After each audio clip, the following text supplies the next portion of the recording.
Nous, c'était très particulier parce que les gestes pommes, pour faire l'astuce, pour faire un bon geste pomme, en fait, il fallait bien choisir le.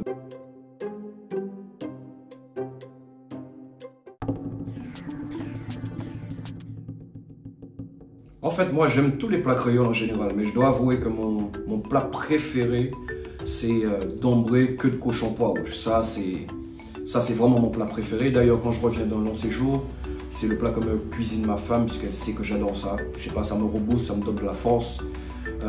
Et la chance que j'ai, c'est que ma mère cuisine très bien ce plat-là. Ma femme, ma belle-mère, donc vraiment, j'ai vraiment de la chance. Je suis bien entouré à ce niveau-là, donc c'est vraiment mon plat préféré. Moi, j'adore les proverbes créoles. J'adore les proverbes créoles parce que je trouve que c'est toujours très imagé, très profond. Ça nous ramène à notre culture, puisque ça raconte toujours finalement une histoire. Donc, il y en a beaucoup. Il n'y a pas avoué au rochant qui boit qui pas apporter. Il y a des gens qui disent qu'il n'y a pas avoué au rochant mango qui pas apporter. L'emmène belle, ma capitaine. Je trouve que c'est toujours bien, c'est bien dit. Et il y a un proverbe particulièrement que je dis souvent, parce que mon père me le disait souvent aussi, c'est zier qui lâche. C'est zier qui lâche parce que souvent on a cette crainte de se lancer quand on voit qu'on a beaucoup de boulot, une somme de travail et on a peur de se lancer. Et finalement, quand on se lance, on se rend compte que finalement, c'était pas si difficile que ça. Donc, c'est zier qui lâche.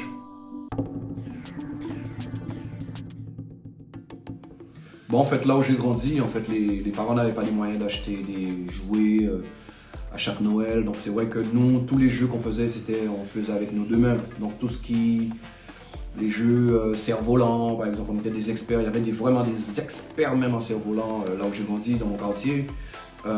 Gestes pommes, on faisait beaucoup de gestes pommes, ce qu'on appelle le lance-pierre en France. Mais nous, c'était très particulier parce que les gestes pommes, pour faire l'astuce, pour faire un bon geste pomme, en fait, il fallait bien choisir le bois. On ne prenait pas n'importe quel bois, c'était ou bois de goyavier ou bien poirier.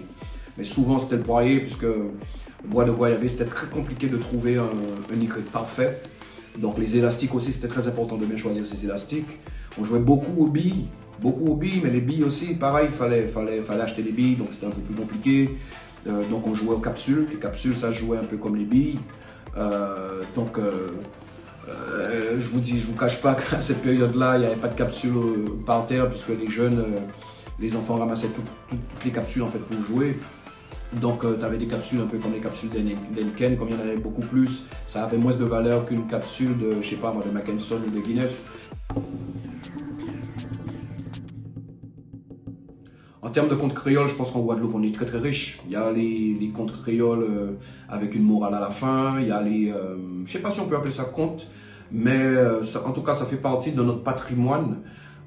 Toutes ces histoires de volants, de soukounian. Il y en a une particulièrement qui m'a marqué quand j'étais petit. C'est l'histoire du Tissapoti.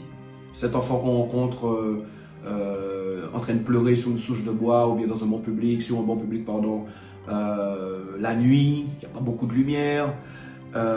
Et donc pour l'aider, on prend cet enfant-là dans les bras pour l'emmener chez ses parents. Et plus on marche, plus le temps passe et plus l'enfant prend du volume, plus l'enfant grandit, devient un géant, un monstre.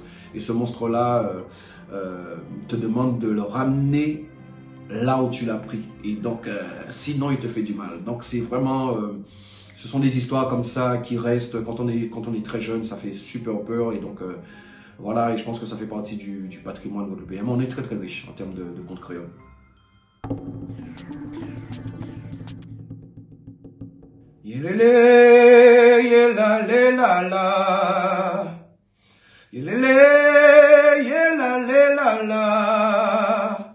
Eloi, ou ka voyager, bénédiction des ciels et lois, si ou ka voyager, en créole, en Caraïbe.